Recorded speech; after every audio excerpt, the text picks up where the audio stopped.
When they said it, I didn't flinch, though a cold knot formed inside me.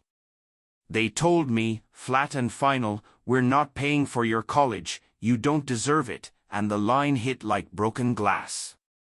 I kept my face composed while my twin smirked beside me, proud in a way that stung.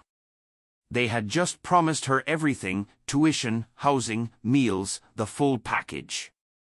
For me? Nothing. That was the moment it became clear: in their eyes she was first and I was second. Growing up, we mirrored each other: same birthday, same laugh, even similar messy handwriting, but we moved to different rhythms. I was steady, she craved drama. My parents loved her chaos and celebrated her medals on the wall, while mine ended up tucked away in drawers. At dinners her wins were holidays, mine were passing mentions. I told myself it didn't matter, that hard work would outlast favoritism. Then acceptance letters arrived with matching envelopes: same program, same university, same promise on paper. Favoritism didn't wash away. They spread the letters on the table and my father's voice, practiced, decided: "We'll pay for her." "Yours?"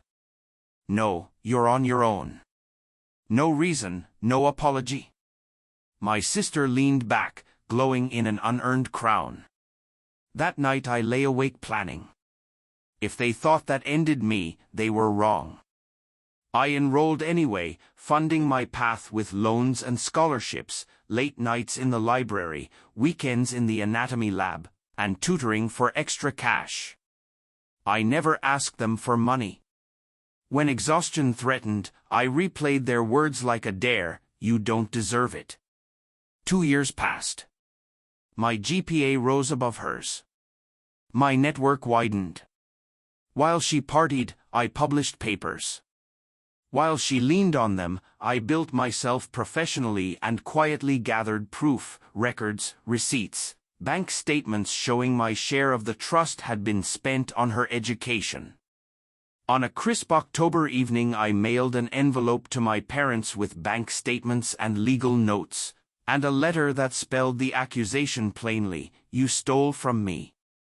The trust had been split evenly, my half had paid for her tuition. The total was $84,000. "You have 2 weeks to repay me in full," I wrote. "If you don't, I'll file charges." The trust lawyers already had the evidence. The calls came quickly. My mother sobbed, begging me to take it back. My father blazed with fury, calling me ungrateful and a traitor. My sister said nothing, her confidence cracked. I listened but did not yield. 2 weeks later I walked into the lawyer's office. My parents were there, pale and shaking. My sister couldn't meet my eyes. The lawyer placed a repayment agreement on the table: immediate transfer of my share plus penalties. Their hands trembled as they signed. When the funds cleared the next day, I didn't feel triumphant so much as satisfied.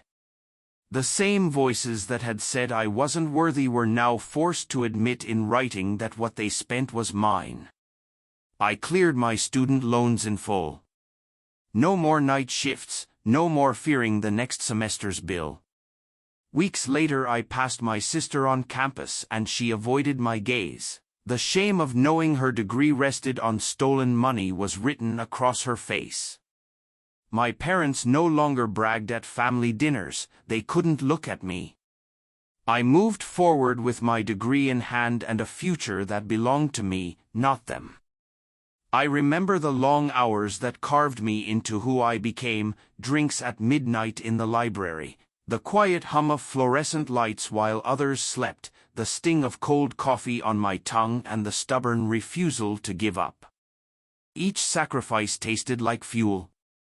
Even now I replay the scene when I opened the envelope and saw the repayment confirmation, a victory that felt enormous. It wasn't about revenge alone, it was about dignity reclaimed and a clear ledger that proved my worth. People assumed the fight would be petty or hollow, but the outcome changed everything.